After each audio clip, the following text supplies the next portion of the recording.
warm welcome our speakers, but also our audience. Thank you very much for joining this session. And a special and particular welcome to Ted, who is connected online. So it's difficult to address someone who is far away through the cyberspace, but it's very nice that technology makes this possible. Well, my name is Martin Guillermo. I will moderate, chair this session. I'm the Secretary General of the Association of European Border Regions. So actually, I'm not at all a specialist on Asia, but I'm always very much eager to know more about cross-border cooperation because our experiences has been that we learned a lot. We Europeans, we thought that we were the only ones doing cooperation across boundaries, but we learned some time ago that this is not the case. So I'm really looking forward to listen to you, to see how many things we have in common, and also what are the specificities and to understand better, because I think learning and understanding better the situation across boundaries in other continents could make our work even better. So very, very eager to listen. We will have until... Just saying, the viewing angle of the camera is from the end till the podium. From the end of the table to the podium. So here they cannot see. No. Okay, perfect. But here I am. Thank you. Well, then we will pass the floor to the first speaker very soon, but I would like anyway to remind that this is a big panel. This is a panel, of course, we are in the conference of the Association of Borderland Studies, but there are some panels that have been organized in the framework of the big project, Borders in Globalization. Then I would like to remind, I think you know very well the speakers, to remind that there are two major elements in this series of panels. One of them is the reference to what we call indigenous issues, the persons, communities, nationhoods who are living across the border. So how the internal state borders established by the Western-style administration is challenged or is challenged by the nationhood issues. And the second element is how states are implementing bordering processes, if there are new and innovative procedures to control, and even to the international challenges which are growing, especially in this process of globalization, deglobalization, or whatever we are right now. So please, I will kindly ask you to refer to these elements because it's important for us to keep the logic of the big project. So thank you very much again for being here. We have all our audience, the doors are closed, so we will start by giving the floor. Please forgive me if I don't pronounce appropriately the names. Dhananjay? Yes. Tripathi? Yeah. She's coming from the South Asian University in Delhi, and you have the floor. Thank you. You want to use the podium or? Yeah, I can use the podium. Okay. Then you have this one. Thank you. Thank you, Chair. Before I start, my sincere thanks to Vic and Emmanuel.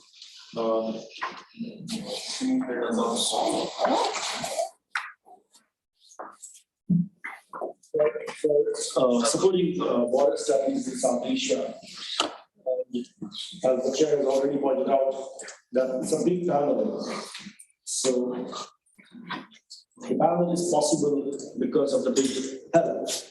It's a part of, and we are, as a part of South Asian University, we are also part of the big program, big project. And this is a paper that is, I'm working on this paper is how we are studying border studies in South Asia. And what I have perspective has come from the Department of International Relations.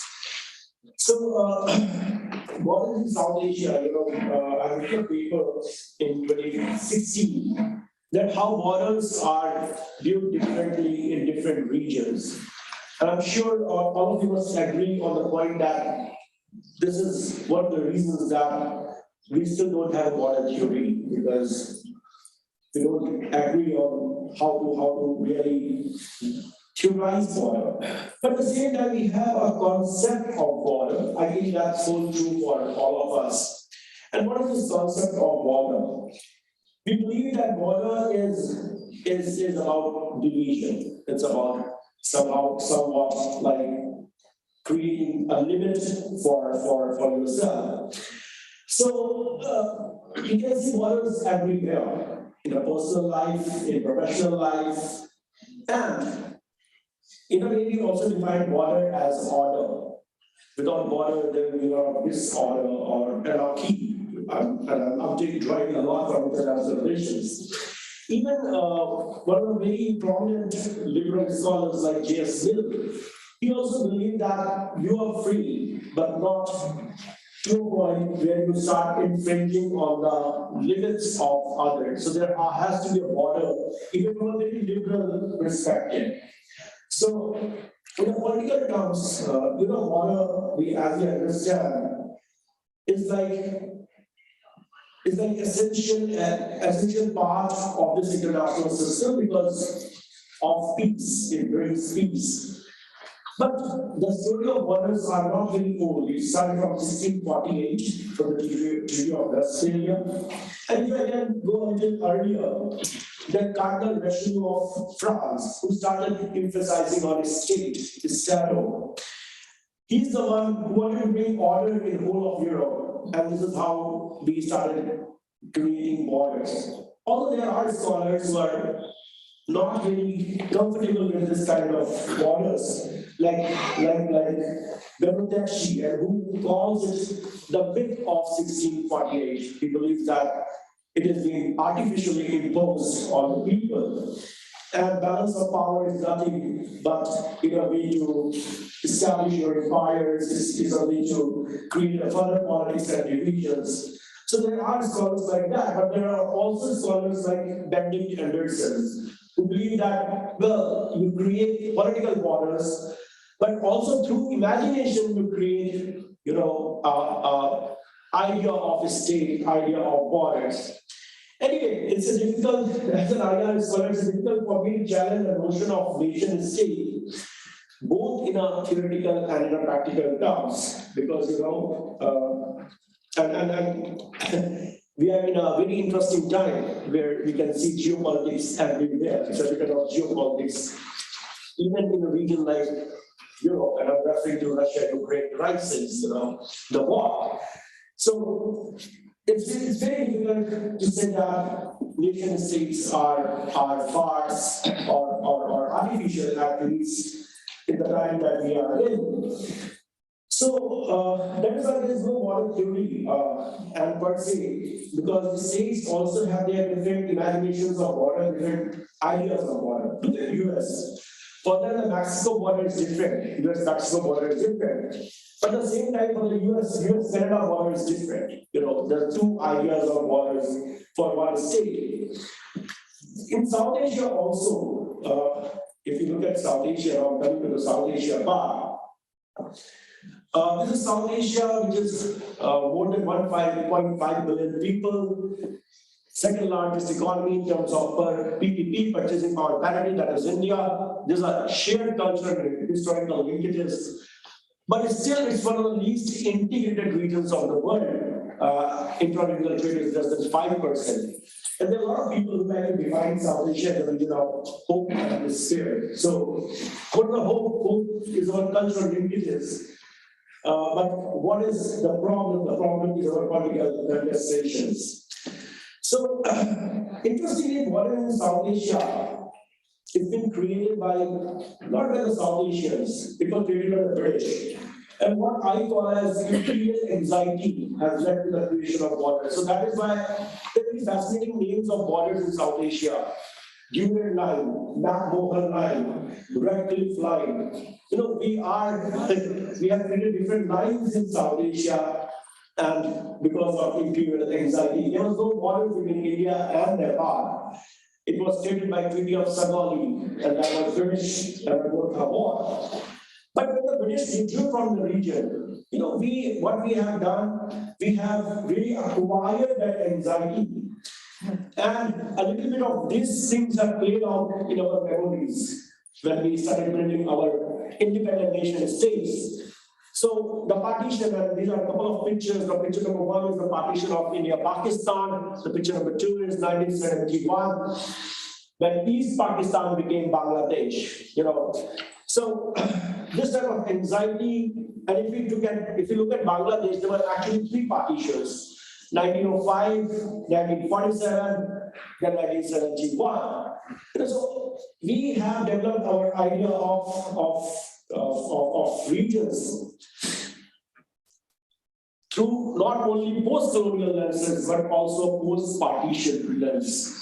And I would like to flag here one of the special issues that was also supported by the BIG that I and Professor Chaturvedi have edited. And this is one of the most downloaded articles in JBL, Journal for Borderland Studies. And I was surprised, like, why? And the answer to this, to me, looks like that the theorization of South Asia as post-colonial and post-partition is the most appropriate theorization of South Asian borders, most appropriate conceptualization of South Asian borders. So that is why this article has generated a lot of interest. And look at this picture. This is a very popular ceremony, is a flag ceremony between India and Pakistan, where you can see soldiers raising their legs up to the shoulder of other countries. These are from India and Pakistani sides. So this is how we look at border, like entire show of masculinity, show of power. And also this anxiety comes from a number of other factors in South Asia. I'm talking in Israel, if we can say that, who understand better these kind of anxieties like the cross-border terrorism. And that is why this is the second picture, which is a picture of India-Bangladesh border. It's the fifth largest land border in the world. It is fenced. And India-Bangladesh, again, we have same language, same food, but we again are divided by the senses. So what are borders in South Asia? How we have developed this type of anxiety? Because of war. We had 3 wars between India and Pakistan. There are 2 nuclear powers in this region. We have war with India, China, 1962. There's cross-border terrorism.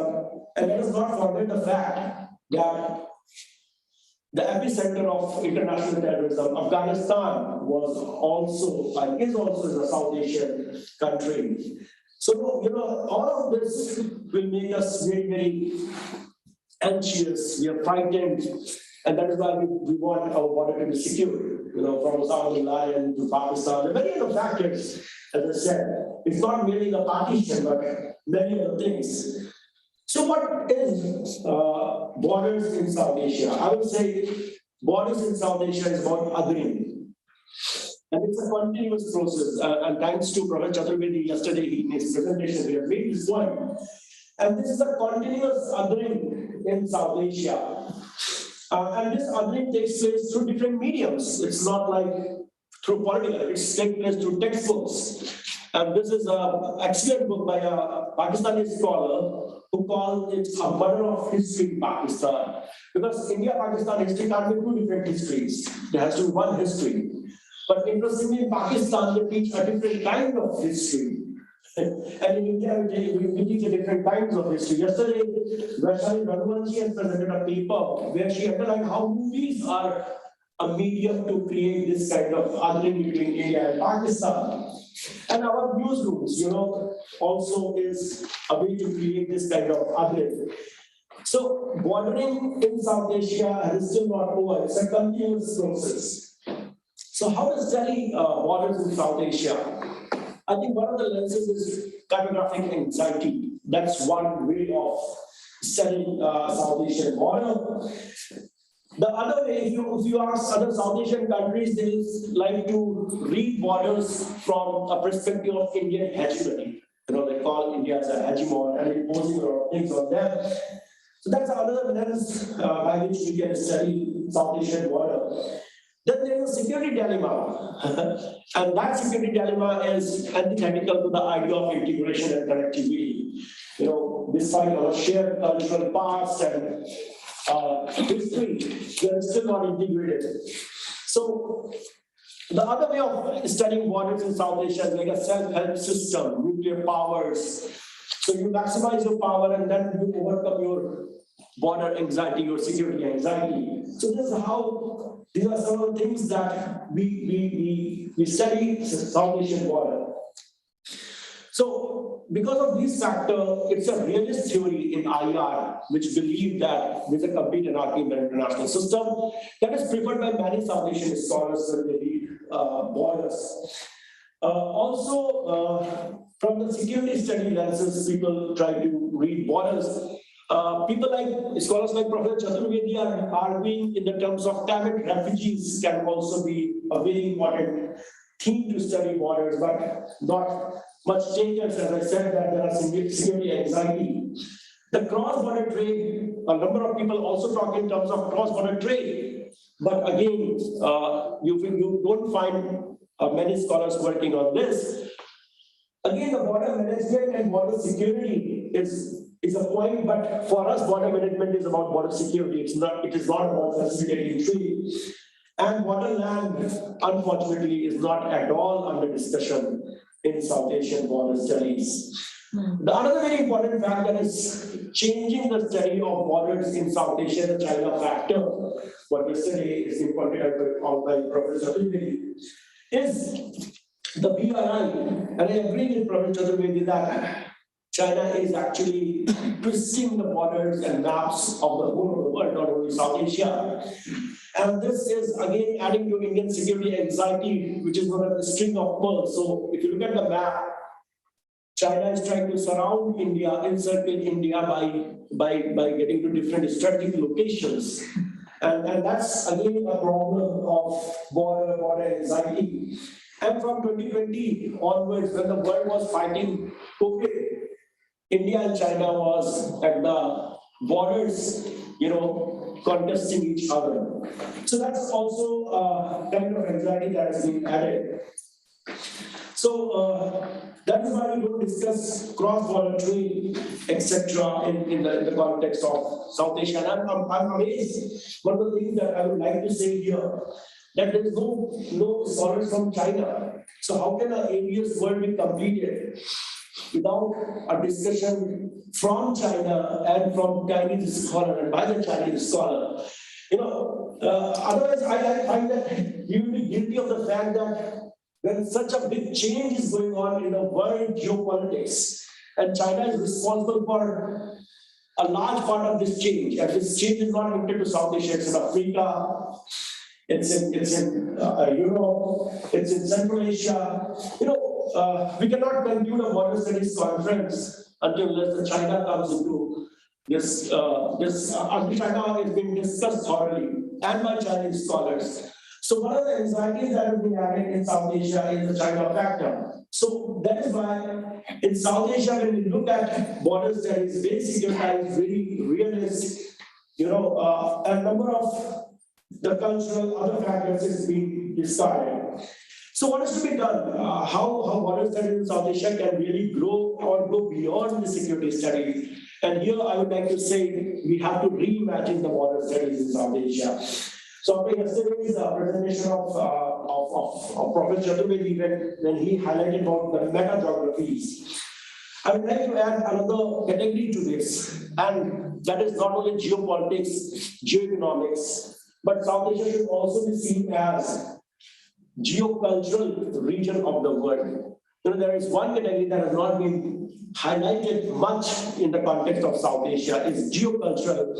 And by geocultural, I mean the pre-colonial South Asia. Because post-colonial South Asia, when we start looking at it, the security anxieties will remain there. And I don't know for how many years. So thank you very much.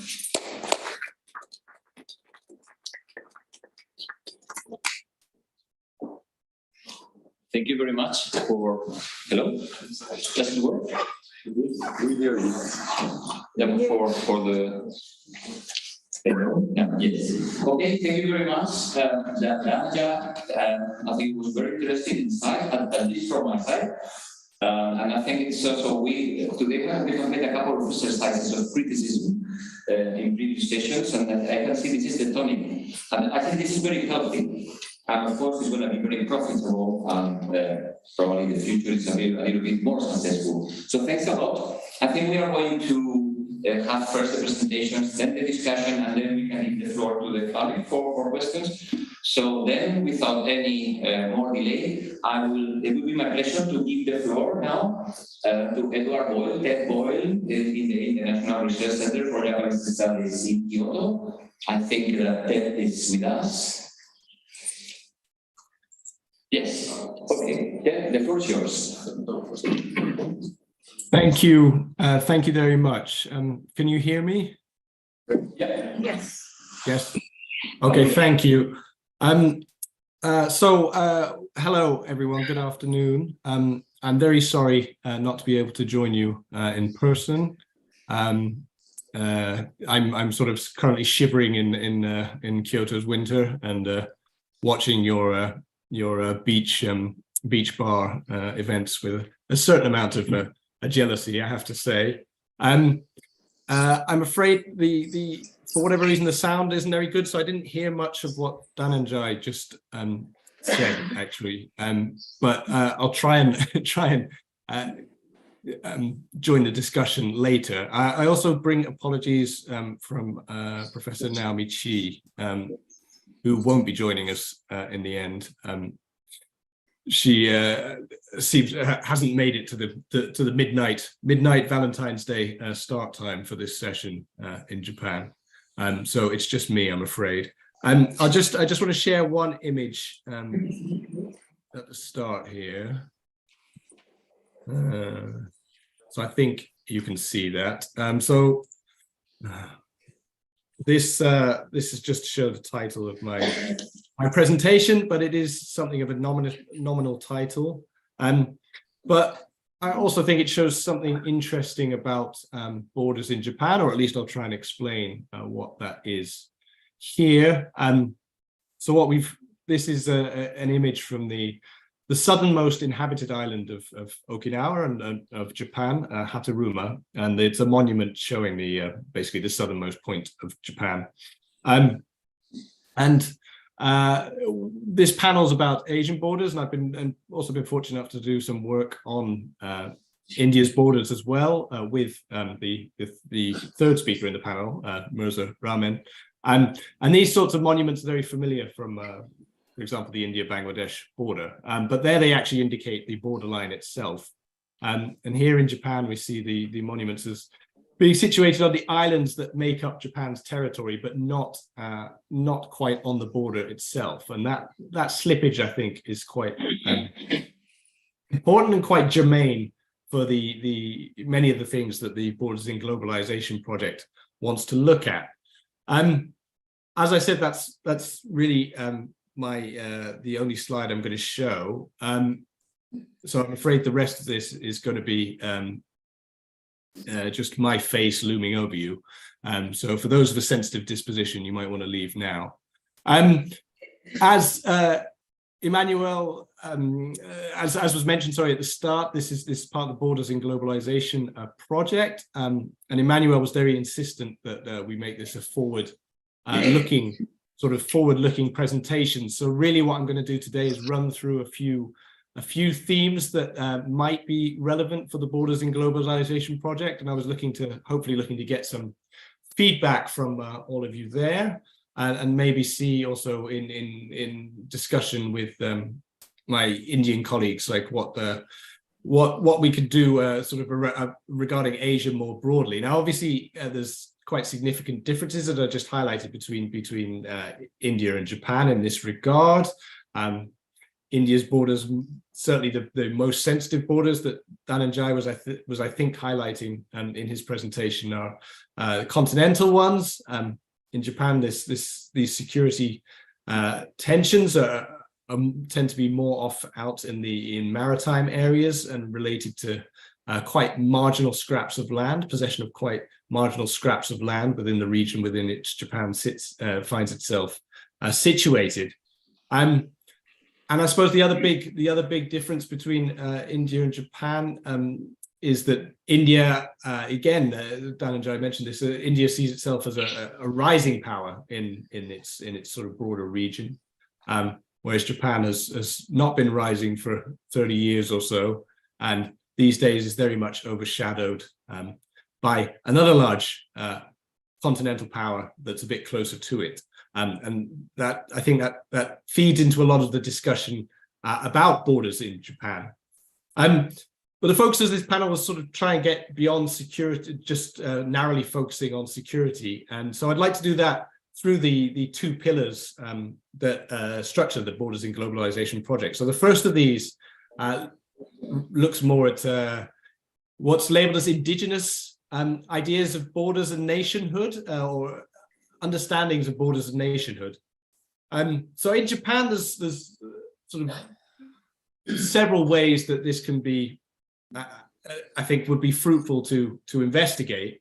The most obvious one, and that this was actually mentioned by Jeff Korntassel in his talk on Sunday, I think it was, relates to the Ainu, who are the indigenous population of Hokkaido, so the northern end of Japan.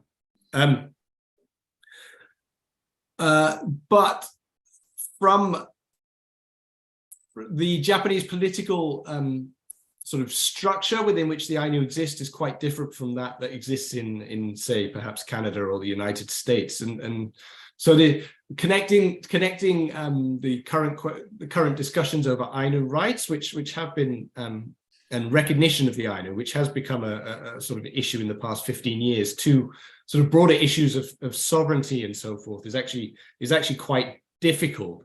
And although the Ainu are now recognized as an indigenous population of Japan for like the last 15 years, this has only been in the last 15 years.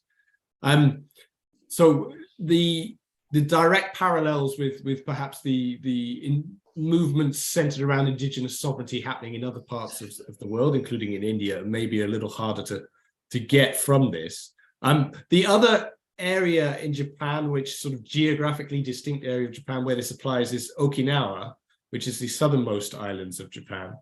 And there, the situation relates more around the Okinawa's long-standing grievances about the hosting of American bases on the islands, and also a regional identity that feels was colonized by a Japanese empire, in sort of 1870s, 1880s, and feels that there is alternative political futures outside of membership of the Japanese nation state.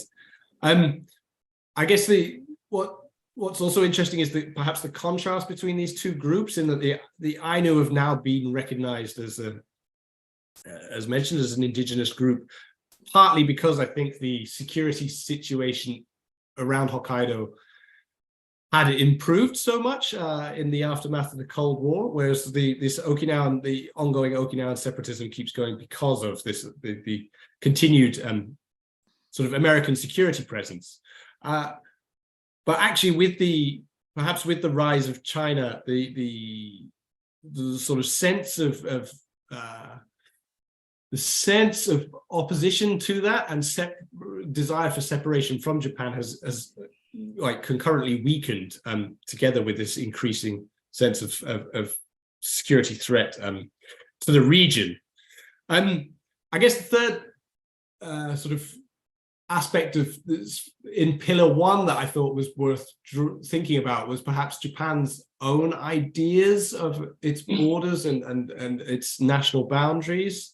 And one thing I just wanted to flag sort of leads us into the Pillar 2 stuff, the more sort of location of national borders out in the globe rather than in the territory of the state itself, but relates to how Japan has sort of thinks about its own diaspora, I guess.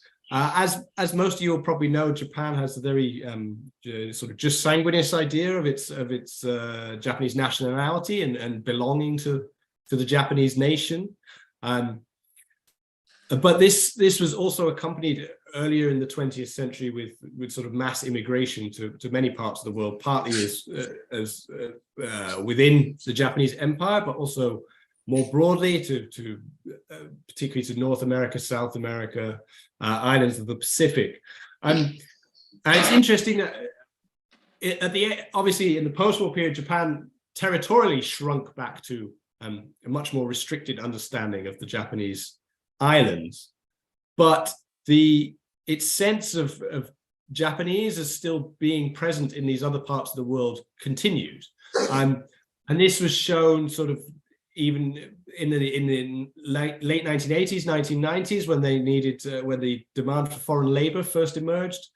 The idea was to bring back Japanese descendants, descendants of these Japanese who'd moved to Brazil, for example, and even more pointedly in sort of the year 2000, when Alberto Fujimori had to flee Peru, Peruvian president who had to flee, he came to Japan and was warmly accepted as Japanese, and he even ran for sort of a political office in Japan as a Japanese citizen, having already been president of Peru. I think at that time there was still this acceptance that Japanese blood equated to membership of Japan, but this has faded, obviously, as time has gone on, as that is attached to, say, parents or grandparents having Japanese nationality. And so this is partly a regulatory issue, but it's also an identity issue of who comes to be counted as Japan. And as the distance from this migration, from this diasporic production gets further and further, this sense of connections of Japanese in Japan with Japanese descended peoples in other parts of the world gets much thinner. And we see this thinning, yes? And so Japan's territorial shrinkage is also accompanied by this increasing isolation in some senses. The kind of results of this have been visible in Japan's own demographics. And this is where we sort of really shift into the second pillar, this regulation of the borders and how this plays out in the present. So one of the more sort of concrete ways that this has been happening in recent years is in relation to labor migration. Most of you will probably be familiar with the outlines of this, at least. So Japan has very restrictive, amongst sort of OECD countries, Japan has very restrictive rules on settlement and migration and gaining employment, but also has this large shortage of workers and a shrinking population. So there is a need to bring in overseas labor in order to plug these gaps. And the discussion over the last 20 years has been this ever expanding series of schemes, sort of classifications by which foreign laborers can be brought into the country. So that's one thing, but the second is sort of specific agreements that Japan has made with certain, mostly Southeast Asian countries, so specifically Philippines, Vietnam, and Indonesia. And what's been happening there is both the sort of outsourcing of the border to these countries, in that these partner countries are undertaking pre-screening of the applicants, but also the increasing involvement of private companies and private recruiters within this. Within these national or sort of, what would you say, intergovernmental schemes for labor migration. So you have the border both being pushed out geographically from Japan into these partner countries, but also increasingly its operation is being conducted not by state agencies, but by the private sector. And in this regard, Japan mimics, I think, the practices of many other countries on a smaller scale than what we might see perhaps in European states or in Canada and the United States. But it is part of that global pattern in which the border is pushed out from the nation's territorial boundaries. So with that said, however, the border remains quite strictly policed in Japan. So we're only just emerging from sort of COVID-induced restrictions on international travel. So the border was sort of open to tourists in October, I think, of last year. And Japan still feels quite closed. So in that respect, the COVID situation has sort of set back this process of Japan opening out to the world, but these other programs are still taking place away from Japan's shores. This regulation of potential migrants to Japan has still been taking place throughout this time, even if on a smaller scale.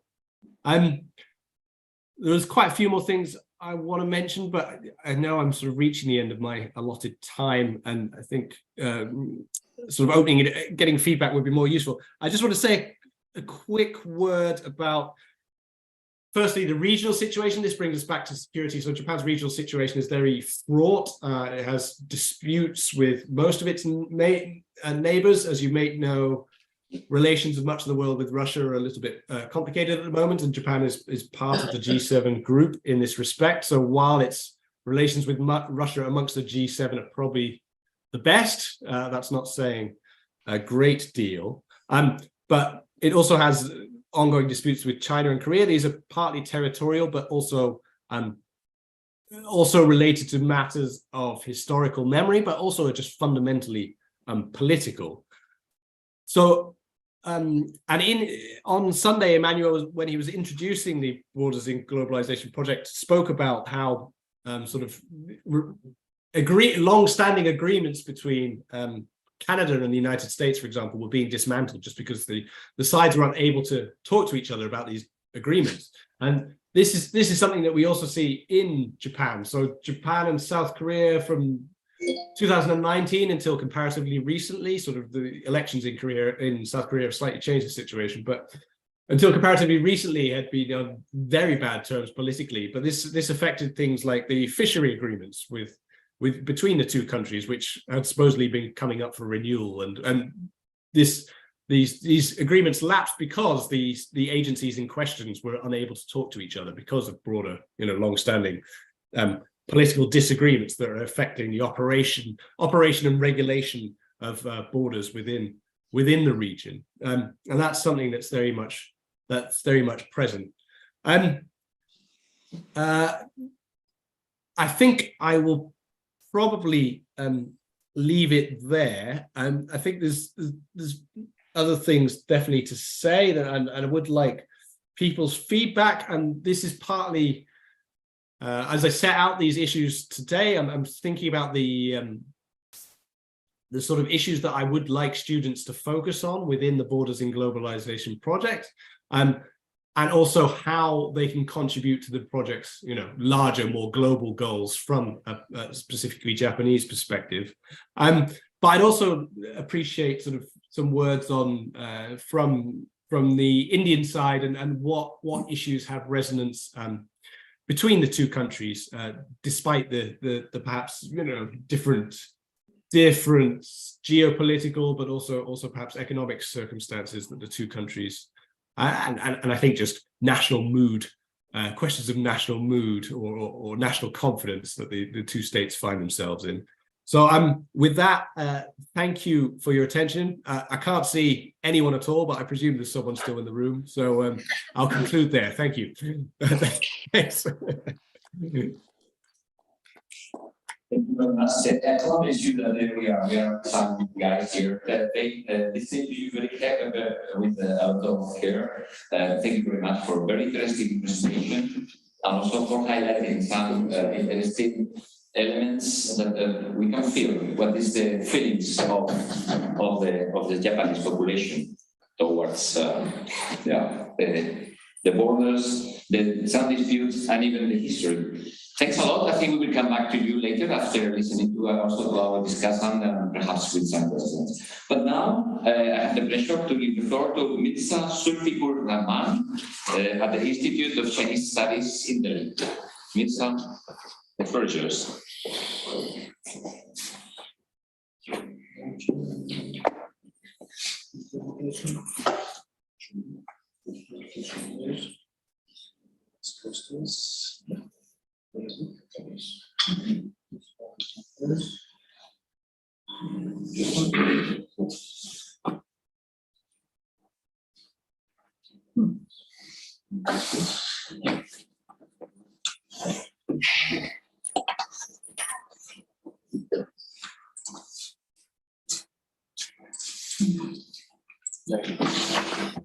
Thank you. Thank you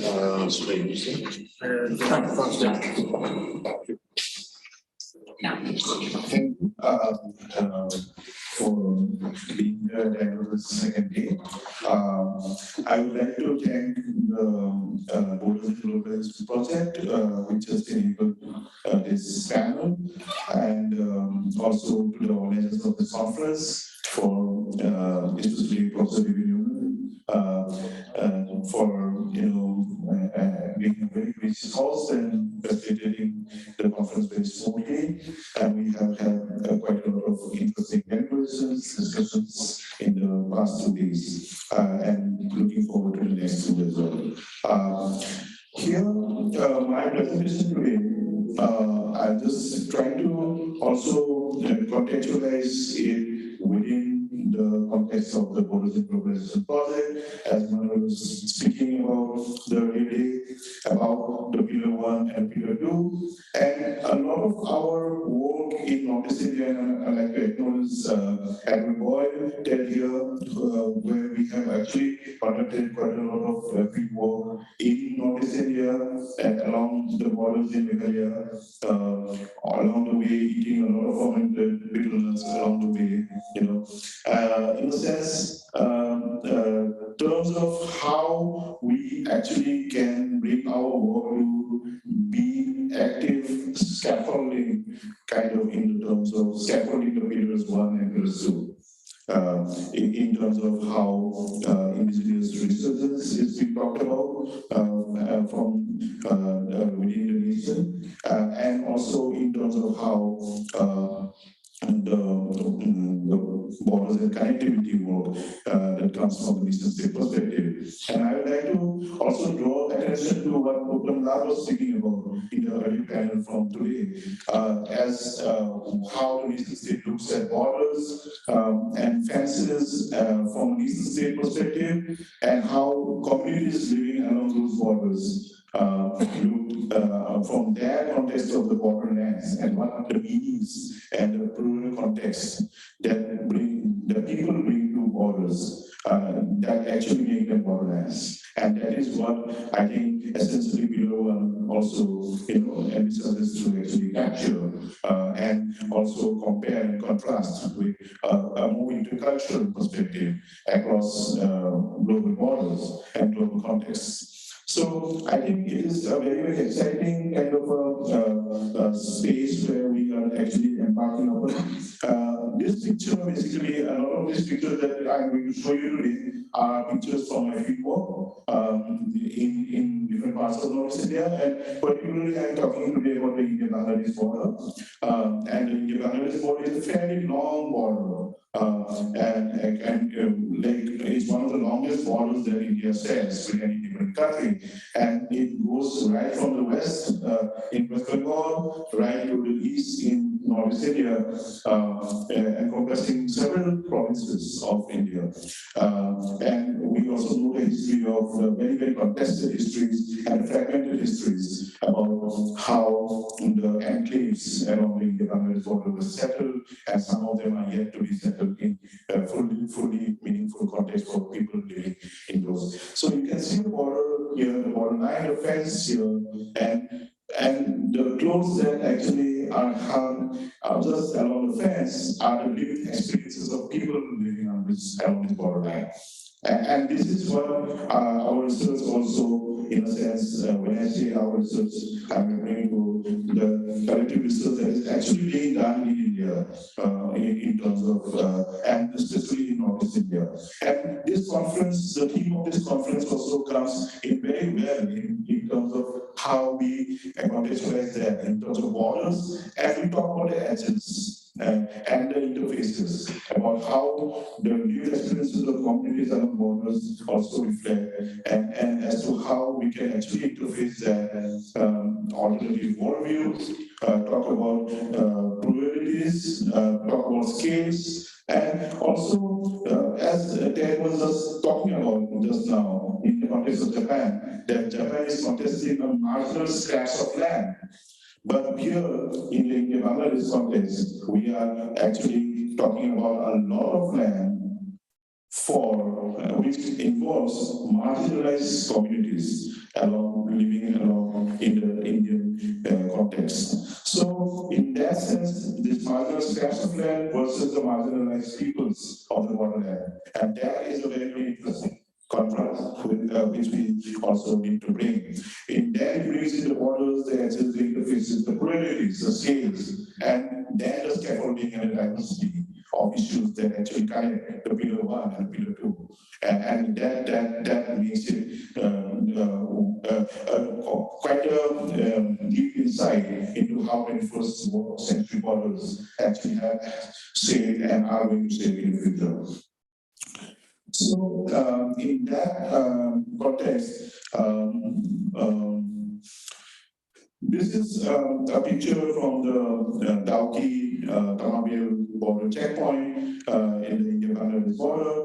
And here you can see the mark there saying no mask, no entry. And there's a cow strolling by, grazing around. Actually, for the cow, it is very easy for go between India and Bangladesh, but it's very hard for people, to go between them. And also, that's the symbol of the army there. One of the residents of the DSF who actually guards this border from the Indian side, and the border guard Bangladesh who guards it from the other side. So the COVID pandemic, I just bring that context here because the COVID pandemic was used by the nation state of India during this time from 2020, early 2020 to 2021 to fence a lot of the borders which are unfenced in the Indian-Bangladesh border. And there was a lot of protests against by local communities over a lot of many years or decades to actually resist the fencing of these borders, because the local communities had a very, very interdependent relationship with Bangladesh from the Meghalayan side, and they were active border markets and traditional markets which were thriving, and the basket of goods traded between these communities was very, very interdependent, and people used to grow what is required in Bangladesh and what in Bangladesh also, and there was a larger food basket which was encompassing these borders. There were familial ties, there were ties of kinship, there were, all of these, and we were also talked about meeting points of families,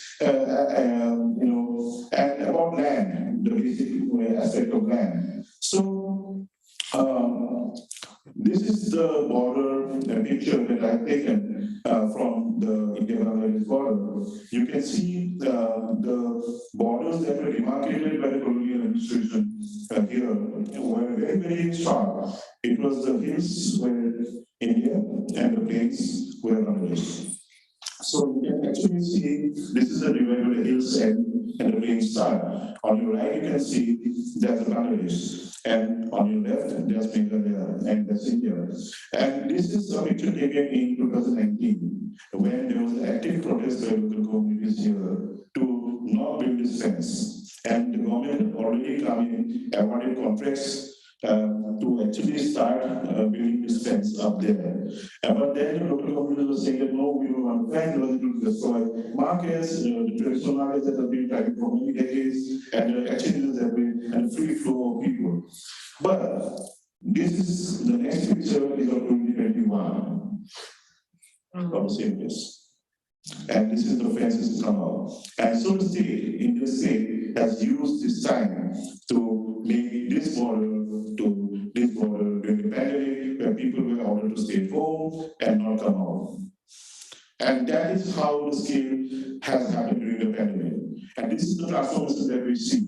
And this is quite a very, very, absolute fence and very, very, thick in a sense in terms of how people are advised not to go near the fence because they're electrified and all that. And there's a lot of, messages given to the common people that don't go near the fence at all.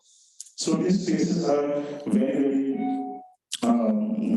cut out through the geography now. You can see that it cuts through forests and actually, divides community land. I was actually traveling after in 2021 when I had the opportunity to go to the borderline again. Here, I'm our old friend who had land near the fence, farmland, and I asked him that let's go to your farmland. And we used to also go earlier with Ted, and we had gone there for into the forest.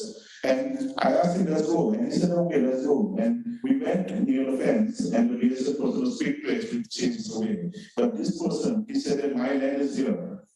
I have the right to go to my land and access my land.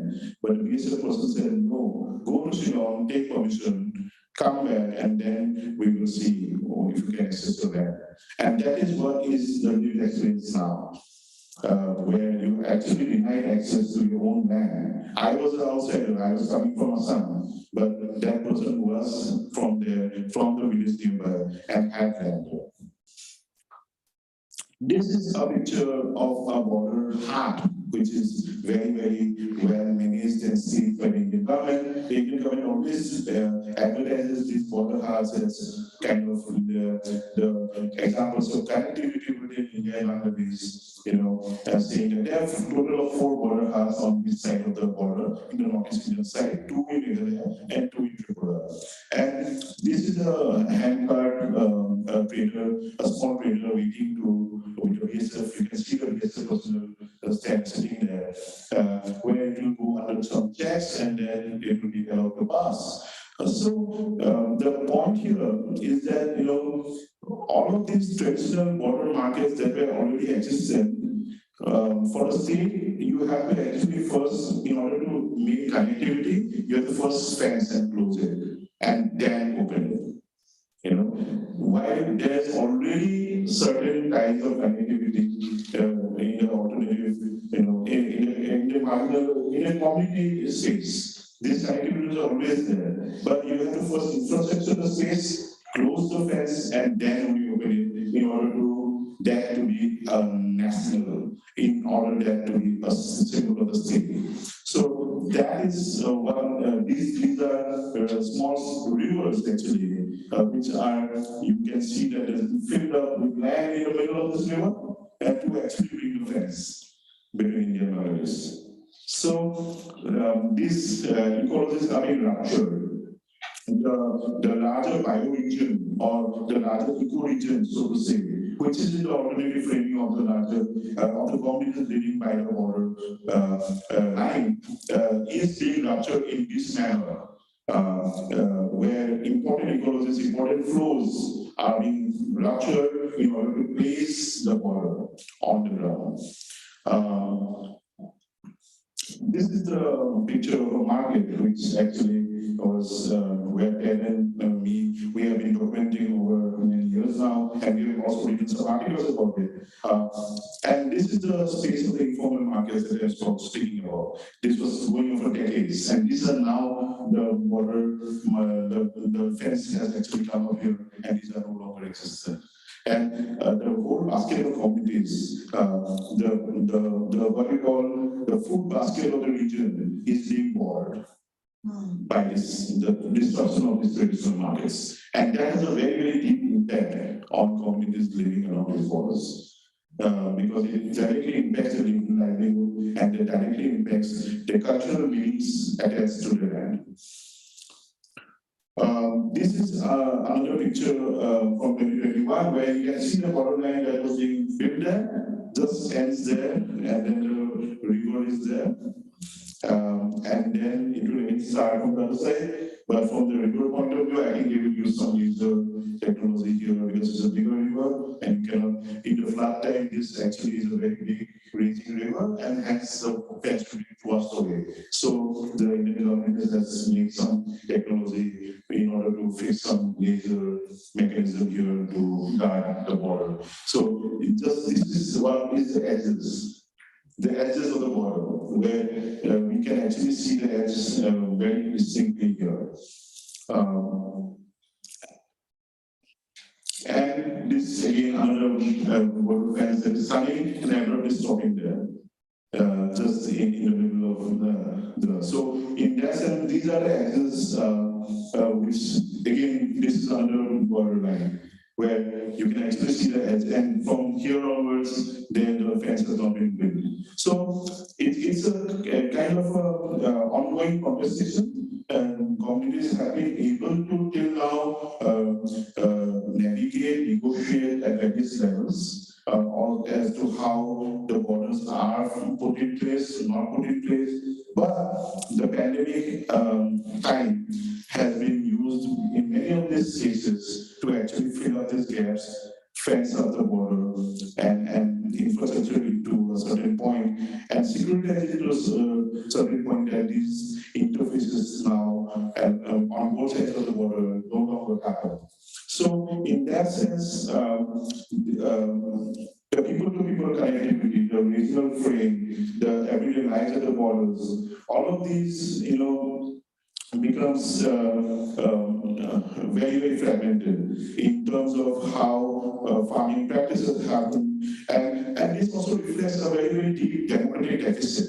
In India is also called one of the largest democracies in the world. But there is this larger deep democratic deficit among minorities, and what I now call as minority geographies. And the whole aspect of how we don't only talk about minority communities in India, but we talk about minority geographies in India, and how minority geographies are being sidelined and constantly marginalized through such bordering practices of the state. And these borderlands, again, these bordering practices also bring in the same slang of these minority geographies only being corridor spaces in the larger frame of the Act East policy or the Look East policy which was earlier. So we do not, I come from the same region, Northeast India. So Northeast India does not want to be just merely a corridor space, an infrastructure corridor space, but we want meaningful participation in the economic connectivity in the terms of how this will actually go forward in the future. But it is more from the state perspective, it is more kind of a more corridor infrastructure space, and comes out from that kind of this minority geography point of view, and also democratic deficit. So traditional knowledge that is vested in the communities, indigenous worldviews are sidelined, are systemically sidelined by these bordering practices. And I think that further research is required to understand this friction, to understand the processes of exclusion, the inequality that is coming in, and that is deeply embedded by such infrastructure. And also, I just like to also end by saying this, that the partition that India saw between India and Pakistan, and also Bangladesh, as the Pakistani author Wazir talks that it's a long partition, and partition is still going on. It's an ongoing partition. And these are the examples. The fencing project that is happening now is a living example of ongoing partition that the communities are now having to face even today. And we need to examine that much more closely. Thank you.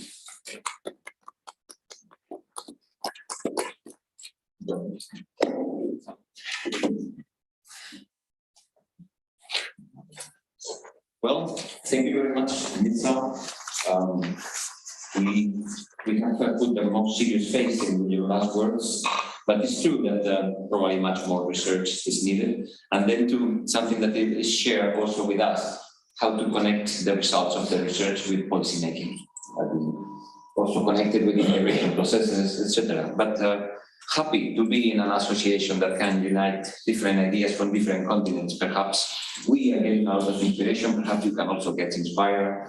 Together we are strong. Thanks a lot. And now we are going to invite our discussant, Sanjay Chaturveda. He's coming from the South Asian University in Delhi. Chaturveda.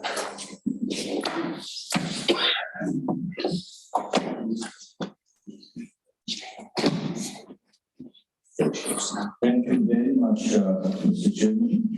Let me once again thank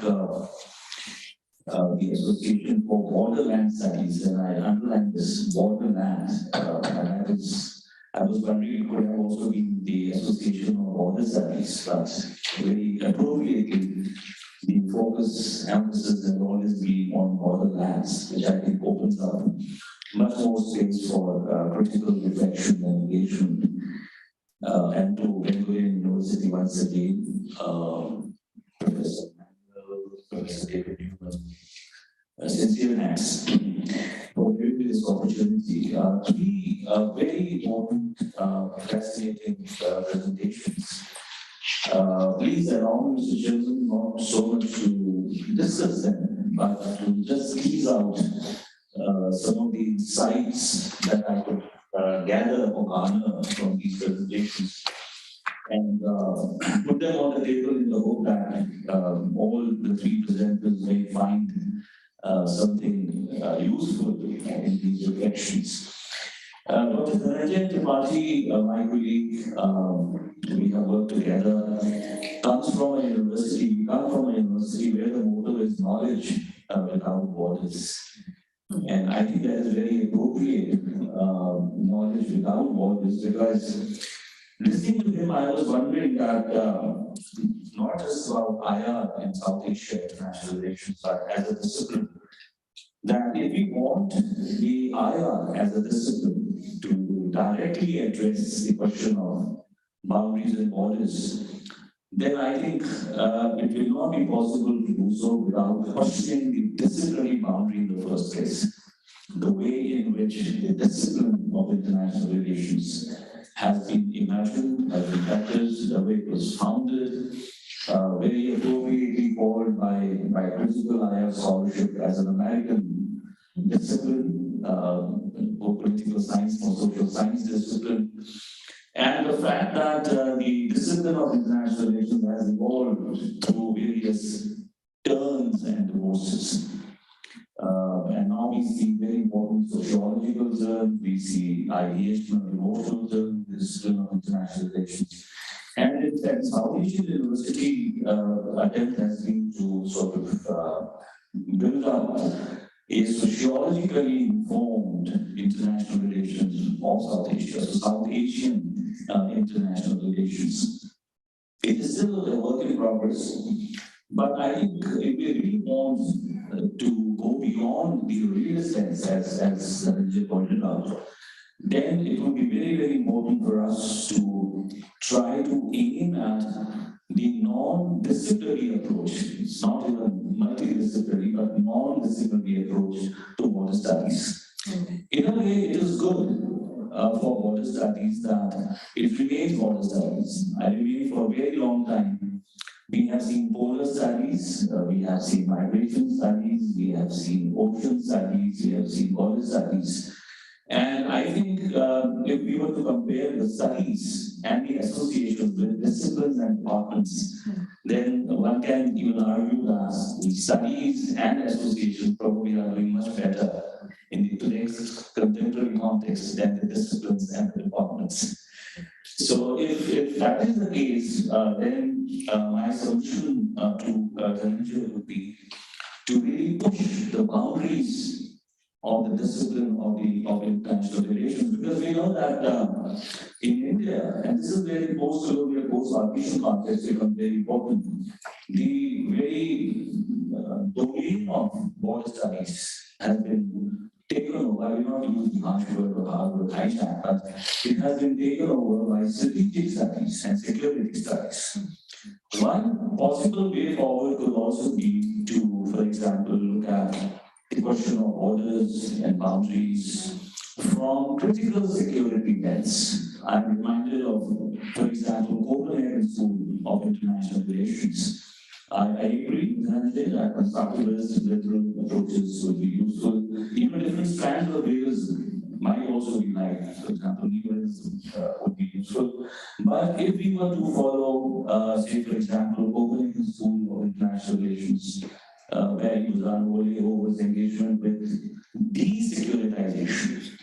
How do we desecuritize borders in the post-colonial, post-partition context? I think that would be a very, very useful basket of issues to address. And then I also feel that there is a very healthy debate which is taking place in the discipline of international relations, where we are trying to work out the relations. Which then reminds us of, for example, Simon Dolby's path-breaking work on what he calls Anthropocene geopolitics. So the moment we bring in the Anthropocene international relations perspective, I think we are able to break through the cartographic imprisonment of territorial trap and look at various other unexplored dimensions. So that is all that I can think of as far as Dr. Ganj's very important, very fascinating presentation is concerned. Coming to Dr. Edward Boyle's presentation, if Edward is listening to me, then Edward, please allow me to reflect very briefly on what you have said and also what you have also written in your abstract, because I don't want to lose that opportunity of engaging with your abstract, because this is really very fascinating, very important. So I will combine the two and just make a few observations for your consideration. First of all, I think it is a very useful contribution that you have made in the sense that you have taken us from the land continent to terrestrial understanding of borders and boundaries to the maritime domain. And I found your engagement with the question of the law of the sea very fascinating, because as somebody who is interested in ocean studies and maritime studies, I have been intrigued by the following. Number one, and this is where I think Japan and India also come into play, and that is the growing strategic significance of the island states. Not only in the Indian Ocean, but in the larger Indo-Pacific space that we are talking about.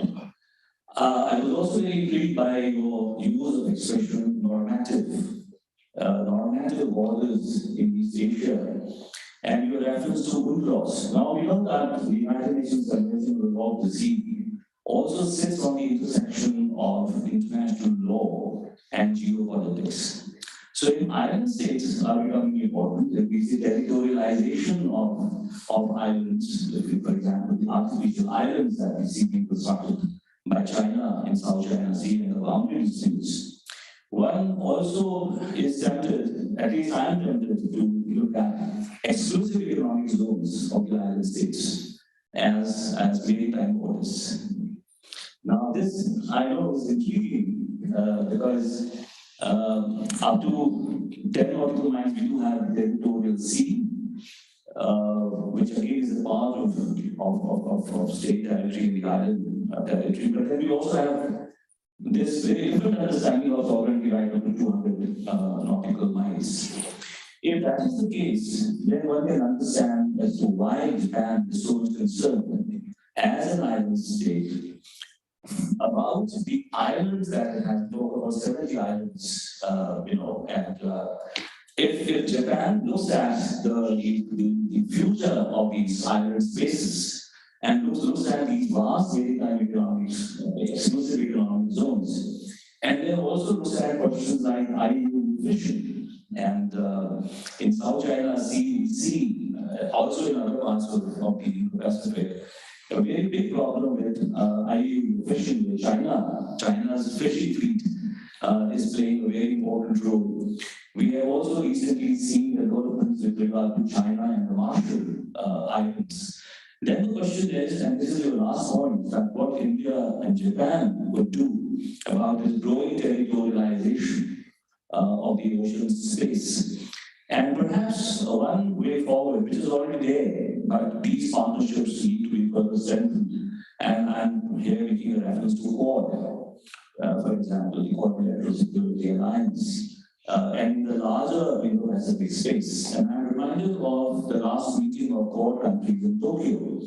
And we know that former Prime Minister, late Prime Minister Abe, has also made a very important contribution to this construct, this coalition called the Quad, within the Indo-Pacific framework. And then I think together, looking beyond security and beyond classical geopolitics, it is quite possible for the Quad countries to also argue for a new imagination of the oceanic space. For example, I have come across a narrative which talks about very protected areas in South China Sea. It talks about the regional seas programs and their potential in the South China Sea. Because we know that climate change and the challenge of the Anthropocene taken together is going to have far-reaching consequences for South China Sea and its neighboring seas. For example, the Bay of Bengal, which is one of the largest marine ecosystems. So if we can, within a big project frame, your contribution looking at it from Japan, the South China Sea, looking at the question of way time boundaries and frontiers and the prospects of developing regional seas programs, then I think probably we are looking at what we are calling going beyond security and beyond classical geopolitics layers. So coming to the final presentation, again, I thought it was very, very fascinating. My first question, if I may pose, is that how do we define the COVID-19 borders? Because we are looking at pandemic borders, right? And there's some very good critical scholarship about the pandemics. And the pandemic borders, listening to you, I thought also then unfold themselves on the intersection of the physical and the ideational, the physical and the emotional. And I'm reminded here of a very fascinating book which I recently read called Medicalizing Borders, which is on selection, containment, and quarantine since 1800. Yes, it was being published by Manchester University Press in 2021. Which then also reminds us, which I think is very relevant for India under this border, remains relatively unslow. Which is that it was not just the physical stopping the bodies from crossing the border, where both India and Bangladesh, the states on both the sides cooperated. You know, where when the hearts, for example, were suspended for time to time. But we also saw something which was happening in other parts of the world, and that is the hardships that migrants face, particularly illegal, irregular migrants face. In the sense that it was not just these bodies crossing the borders, but these bodies were being seen as disease bodies and carriers, possible carriers of COVID infection. So we see some very intriguing intersection between the physicality of human body, you know, the human body itself, and caste, color, race, and all those biases, you know, that we see. We have seen it in many other parts of the world as well. Now, your point, you're absolutely right in saying that in South Asia, postal and post-partition South Asia, we have this very serious mismatch. I think of two serious mismatches. There one is ethnopolitics and geopolitics. And the second mismatch is between the ecological spaces and the geopolitical spaces, the ecological boundaries and the geopolitical boundaries. We see it more glaringly the way of Bengal in the case of the Sundarbans, but we also see all along the India-Bangladesh border, which is the river line. And we know that the borders and all these fencing exercises, they are also very paradoxical in the sense that they have tried to stop human mobility. But the pandemic has shown that when you destroy the natural habitat, you also then are not in a position, no border in the world will be able to stop the infection or the viruses from crossing the border. So you are trying to sort of ensure one kind of security, which is the state security or national security. But by doing so, you are seriously compromising, you know, not just the human security, but even what we have been discussing today, the ontological securities. So I thought if your work, you can also look at that side, you know, whether I have seen some narratives, but I don't have full data information. But when it came to the India-Bangladesh border, how do we see that intersection between, you know, between the, as I said, not just the human body, but also these intersections of all kinds. So thank you very much, Mr. Chair. This is all that I have to share.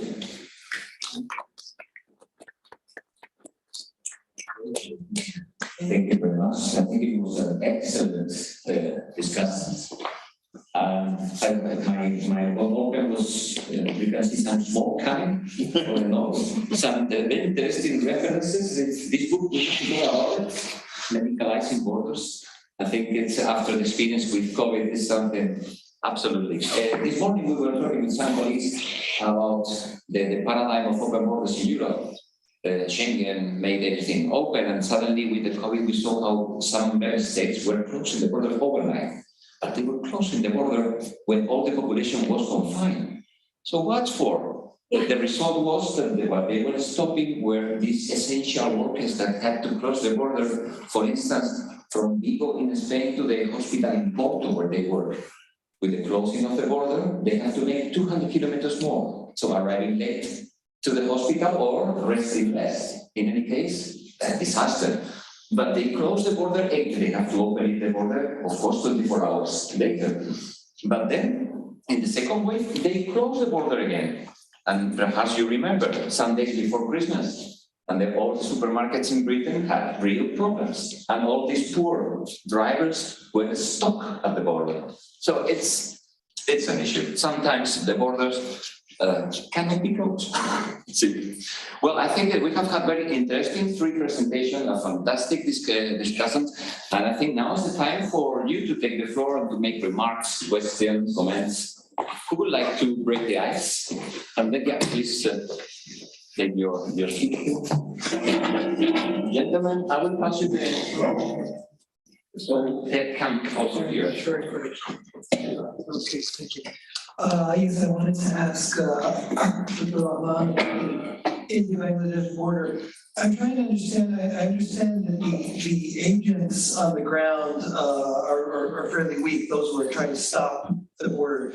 Can you say something about who is pushing for continuing the building of the border? Who are the agents that are most responsible? Is it the military, or is it just what states do? I mean, is it who is really behind this idea? If you can say a little bit, I mean, is it just a security issue, or is there something? I'm just wondering if it's just the way that states behave in an almost instinctive manner is to create borders, or are there some interests here that we're not fully aware of?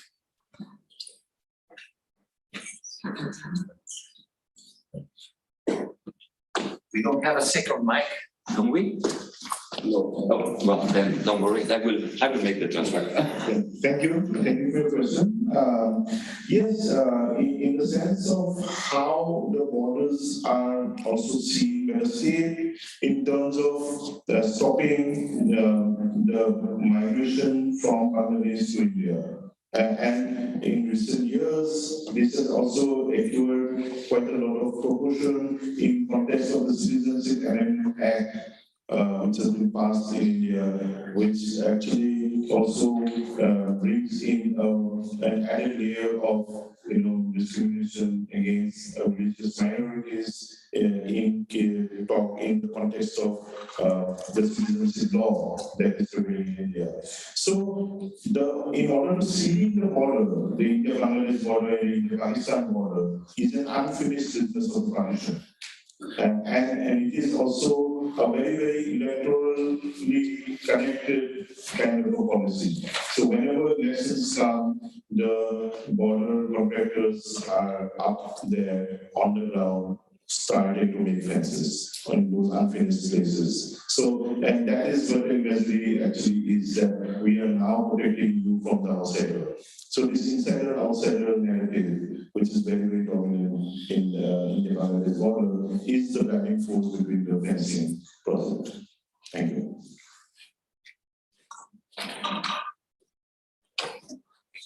I came down here just so you didn't have to walk. So, oh, thanks. It's okay. Okay. This is for Dhananjay. I share your concern about the fact that it's really important to engage China, but China's not engaging. And I'm talking on a scholarship sort of vein.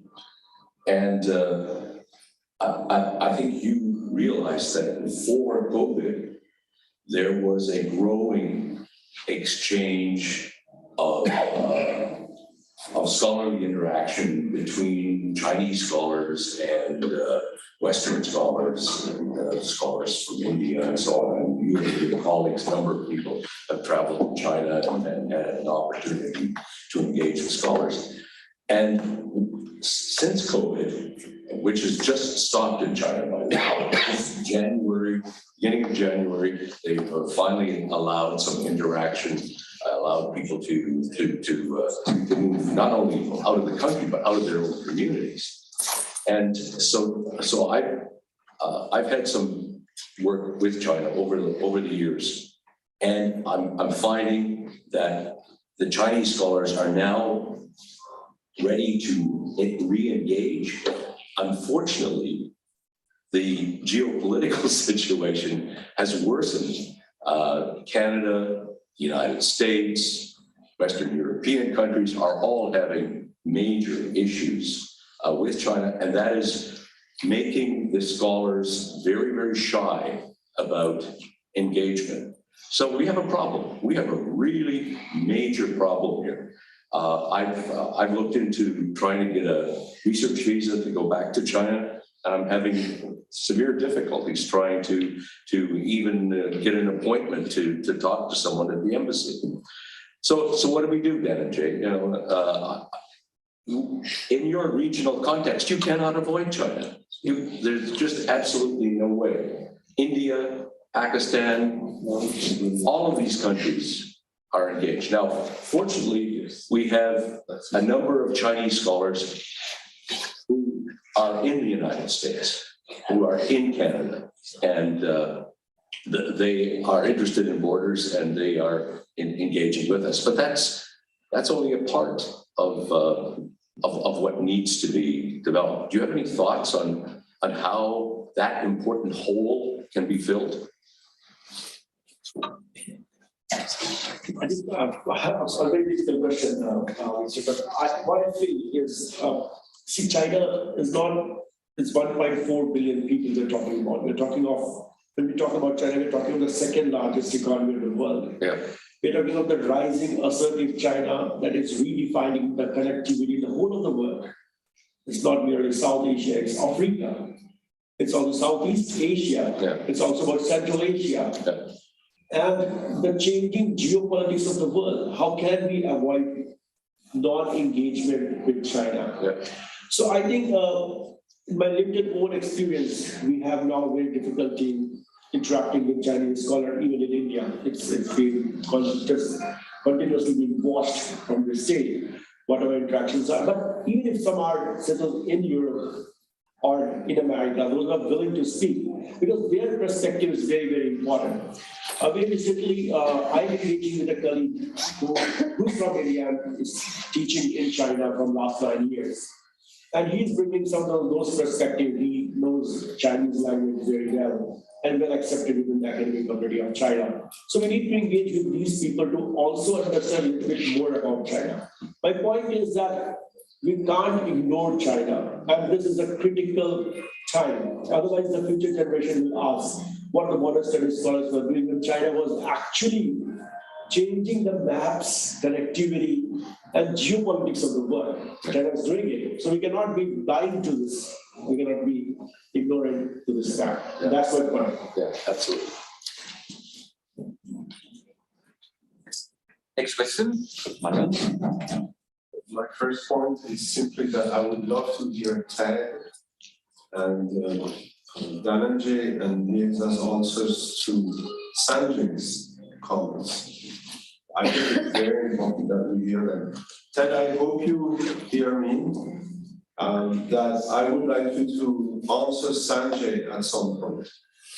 Not right now, but in a couple of minutes. So my comments on the papers is that, yes, I think we cannot just look at security and economy to understand Southeast Asia either. And I think that some of the suggestions actually, it has, some of the suggestions that Sanjay's raised are really valid. Looking at the Copenhagen School, I think Busan's work, for instance, is fundamental here because it's a multi-pronged approach to security. And it's also an approach that suggests, in a way, an evolution of both the military bureaucracy, but also the securitization or the strategic awareness of agencies within states that are, in a way, overlooking some fundamental elements of the security of states, such as food security, which for the longest time, for instance, in Europe and North America, have never been associated with security issues, right? And I think that's a really important aspect in any relationship between states. So it's a broadening of the understanding of diplomatic relations. In the case of anthropological security, which Sanjay raised as well, it's a very important aspect. The work of Simon Dalby on this is basically arguing that a new governance has to rise, right? There need to be strategy thinking to go with. And so I think if we think about international relations and we want to theorize it, at least we can conceptually open some of the ideas, and then we've got problems because military security is actually just a small part of what security is made of. And military security is not an ideal answer, but also from the bureaucratic part of what the military is, we've got functional issues when all we can handle is weapons, because we need the military bureaucratic capacity to, for instance, manage other parts of security, which has to do, for instance, with non-militarized or non-weaponized capacities, the management of camps, the management of resources, energy, and the management of mobility, and so on and so forth. They raised those questions for the European Union. And I think Europe has been misunderstood as an analytical case study by realists for a long time. Because the answer of the Europeans in the post-1990s was actually to embrace some of those Danish concepts and go beyond what Europe's answer to military security should be, to say we need agencies that are actually fully aware of those multi-pronged approach to security. I think it's a good question for other parts of the world. For TED, I have to say that I don't know how well you hear me, TED. And I'm trying to speak in the microphone as well as I can, so you can hear me. But Sanjay's answer to your comments was also about the paper proposal. And one of the things that struck me is that the presentation that you gave us is certainly about pillar 1, but the paper proposal is much more into pillar 2. And I was wondering if you were trying to bridge the 2 pillars, which was one of the big discussions at the end of the workshop on Sunday.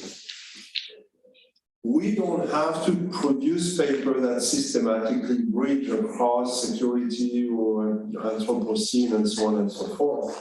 But we need to refer to the integrity of the grant, as I said, the questions within each pillar. Both ideas are interesting to be, obviously, to be glad, to the 21st century borders. Whether you want to look at, mobility and the understanding of identity by Japanese policymakers when it comes to, issues that have to do with the workforce, but also the much more, and that's a form of human geopolitics, right? But also the geopolitics of territory as it is understood by the UNCLOS, which is, in my mind, the UNCLOS is amazing because it's a text where we talk about water, but every point of reference is always land or islands, which makes life extremely difficult for island states. And even though, Japan has about 75 major islands, and I know that overall, it's about 5,000 rocks as well. So it's much more complex. And, knowing, for instance, that a district of Tokyo, which is a municipality, is actually located 2,200 kilometers away in the Pacific Sea, is something I never forget. Because it is a completely different understanding of that geopolitics. So I think both projects are really interesting. They don't entirely overlap with each other, but I think, I would like to know more of how you want to articulate, in a way, these projects. And I'll come back to this. The Pillar 1 project on mobility is really interesting, and it continues the book that you just published with Naomi that, we initiated at the University of Hokkaido, I think 3 years ago or 4 years ago. And I understand it as really important to the future of the workforce and mobility policies, immigration policies in Japan. But I find the other work also super interesting. So I would love to hear more about this. And then for you, Misra, I was thinking that, the paper is great, focusing on political ecologies and the whole idea of COVID and how COVID was used as a period to basically push very hard on infrastructures, right?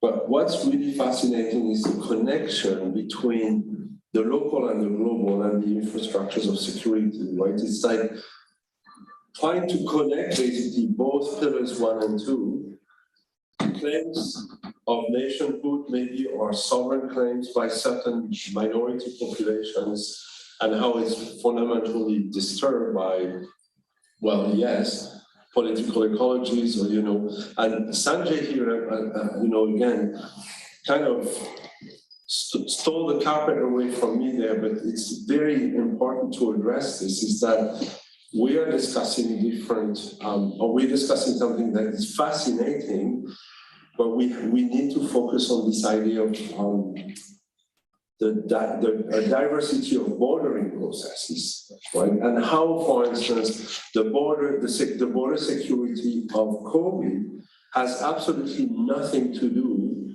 with the territorial space. It's actually a biological security, which is actually a space around the human being that is contaminated, and we know it's 6 feet. If we lived in bubbles 6 feet apart from each other, so how do we kind of reconcile this, both conceptually, but also when we do our studies? I really like the idea of trying to connect, major infrastructures to the idea of security. On the other hand, we cannot just play in the pond of states' approaches to this. They used the COVID crisis, certain states, for purposes that had nothing to do with human security, but had to do with geopolitical security. And so we kind of need to kind of split those concepts a little. Anyway, just some feedback on this. Thank you so much. And you have to do it in 5 minutes, including perhaps a reaction from Sam. Because we were asked to close 10 minutes before. And there's another question. Do you want me to take this question? Or You can take it. And then Yeah, sure. My query is to Mirza, and you showed in your slide the border fencing between India and Bangladesh. I think there are 740 kilometers border fencing between the Indian state of Tripura and then Bangladesh. And my query is, was the fencing constructed bilaterally or unilaterally? And the next one, what is the impact on the people-to-people relation between India and Bangladesh. And the last valley, Snow Valley, was the remaining portion between the territory of India and Bangladesh has not yet been fenced. What is the reason? What may be the reason? Political or social or technical reason? What is your observations? Thank you. We are looking forward to your answers, but you have to be very brief. Yeah, thank you so much. First, I would just like to address Professor Sandesh's comments, and I take them fully, and we definitely need to talk about digitalization of borders in terms of in terms of what you talk about how COVID-19 borders are constituted. And telling me we had written a paper for big review in 2019 about the borders around the Bangladesh border, and that addressed some of these issues that you were highlighting, and I'm happy to share that with you. It's in the big review, and I will share that with you. And that also addresses this whole point about how it was used, COVID-19, the pandemic, the disease bodies, as you speak, was used, because for many years, the state was actually telling the local people that they're going to steal your crops, they're going to steal your wilderness, they're going to come and, be thieves in the night, they will come and, steal everything that you have.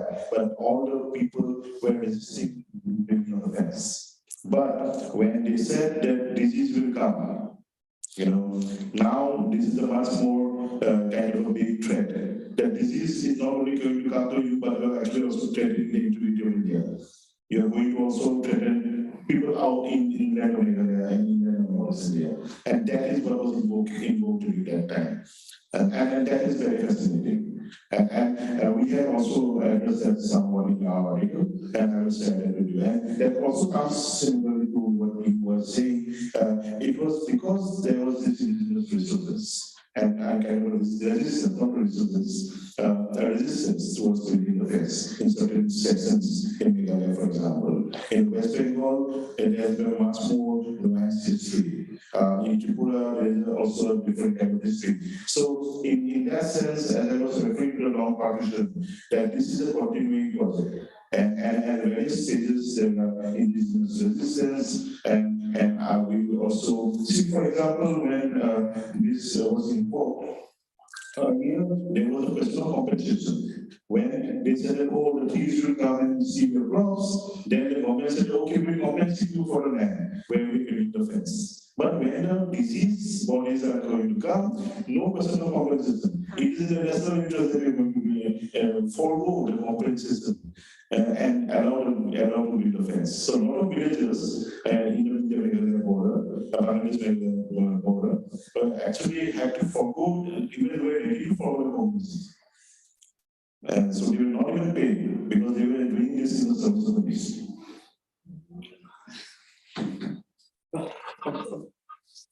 I don't know how to comment a couple of issues, and let me say this with the risk of appearing realist, which I am not.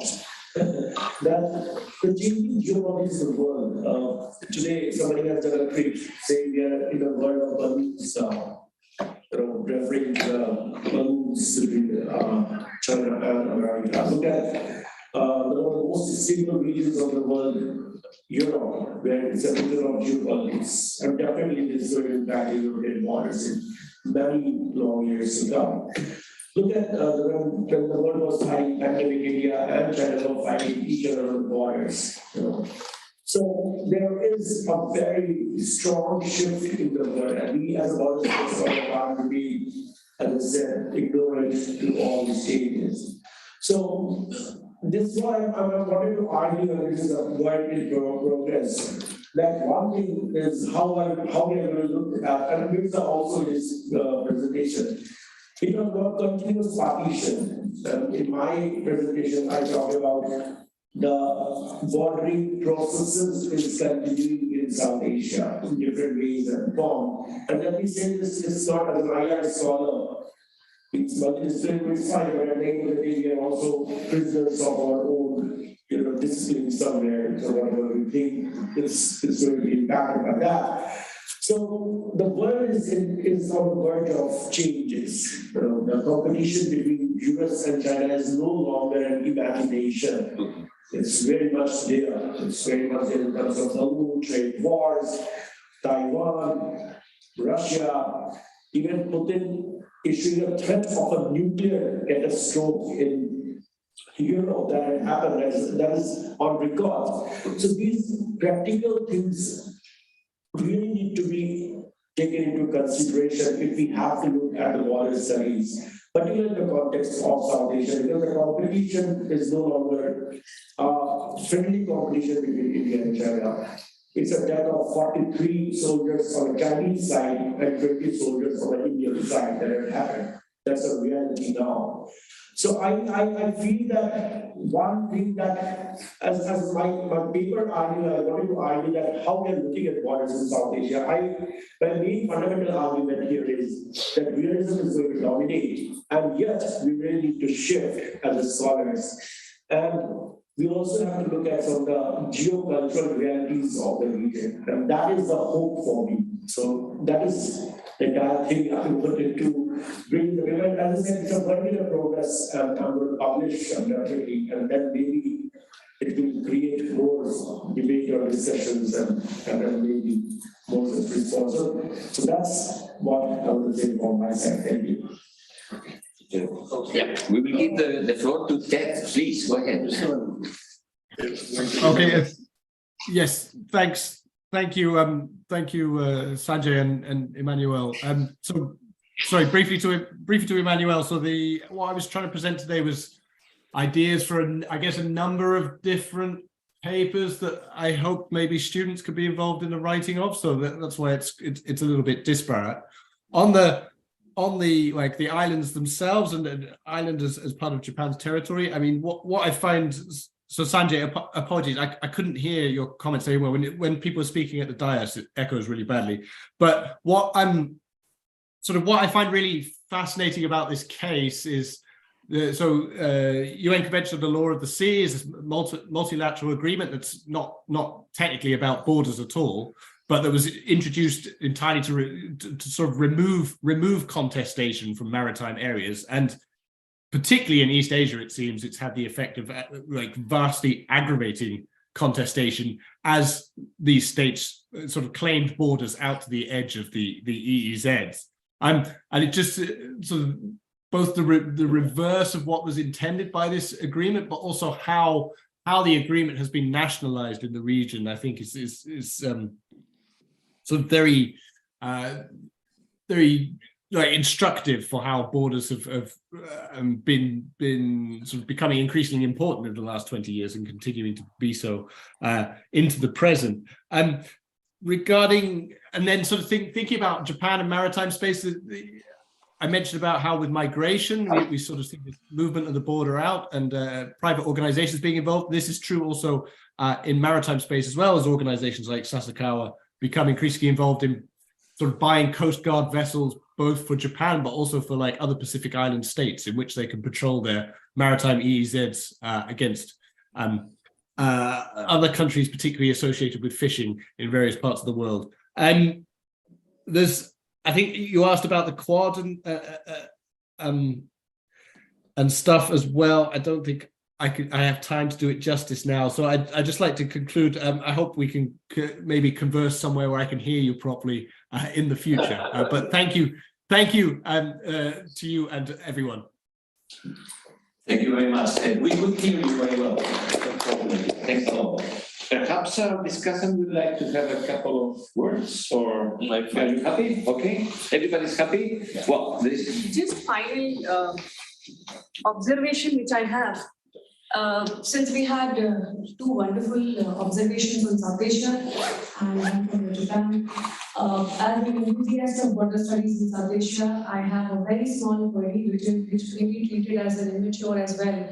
But what I have studied so far, and I have read and I have understood, listened, everything, we are still talking about the state-centric borders. Why we are trapped into the understanding which, quote unquote, Dr. Patil has said, imperial anxiety. what is our contribution to the border studies? Are we again going to replicate the very realistic understanding of the West-centric IR, or are we going to produce the South Asian set of understanding all the theories and concepts which are going to guide the generations to come to understand what is their border? So that is the final conclusion. Thank you. Thanks a lot. It will be the opening of a new panel for next session. You want to take the floor? No. But then we got it. We take it home. Well, thank you very much, dear speakers.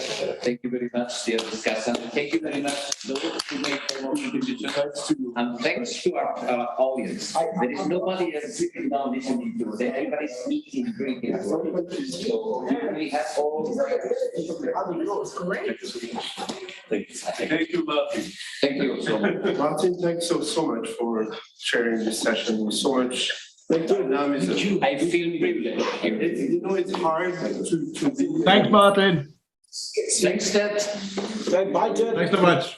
Shall we take a picture? Yes, please. Take a picture. That's embarrassing for me, this. You can take a picture. Sanjay sir, Even with Ted around.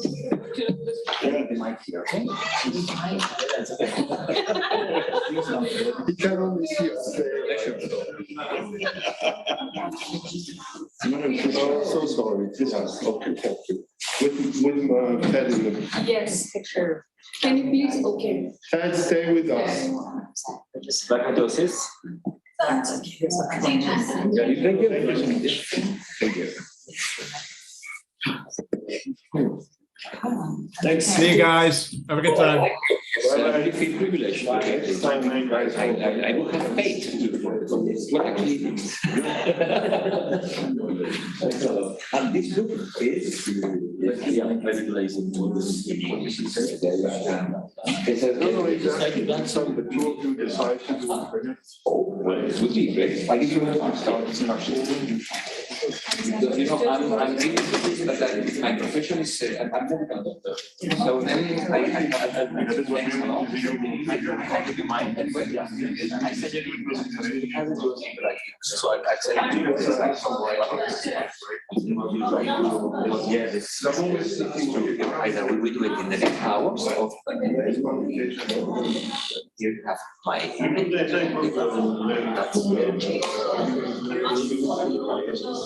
okay, great. Perhaps I will read it tonight.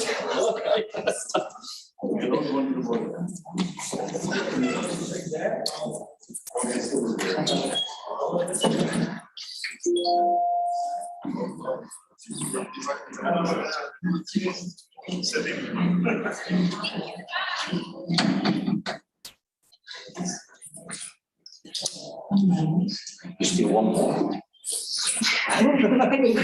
Okay. There was music at certain point, and then It's a kind of I celebration. with the party.